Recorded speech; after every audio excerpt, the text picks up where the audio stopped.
FRA, FANR is there, area verification is there, approved construction contractor, competency is there, supervision is there, PP is there, first aid, emergency response plan, bridging will not be there, night work, and this is the control, personal dosimeter. So we'll keep it. For night work, they will take additional permit if required, otherwise no problem. So we are happy with this one. Now, sir, Chairman, sir. Yeah. I think vehicle transportation will cover under emergency response plan. Which we are talking about? Which? Here, if we require any vehicle transportation. Come again? Vehicle transportation or vehicle movements.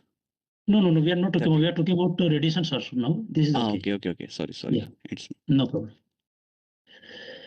So now R6 is hydro test. So we have something for hydro test.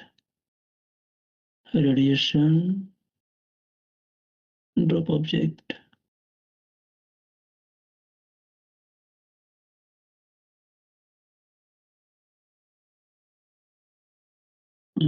Okay. So we have to define the hydro test here. Package for hydro test.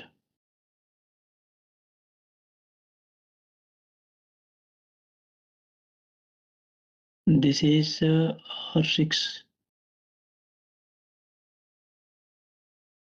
R6 is a safe distance during clean hours and during hydro test. So the hydro test activity. All construction activity, normal operation, same thing.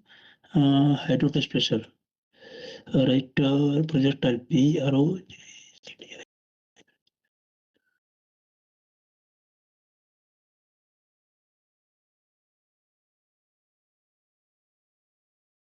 So as per calculation, potential impaired that 1% can die. WMS system. WMS, company HSE manual, method statement, FNR will go. Hydro test procedure. Number 4. Test. Area verification, approved contractor, competency, supervision, first aid, emergency, night working, personal dosimeter. Personal dosimeter will go. Okay. So guys, with this, we have seen R1, R2, R3, R4, R5, R6, all the restrictions, and we have got sufficient safeguard which has to be reviewed and implemented during EPC phase of project. So I will remove this too. So guys, with this we have seen our CMOPS workshop, and we have seen all the restrictions, and we have done the risk assessment as per company standard. So let me know if you have any question. With this, we have finished our workshop. Rakesh?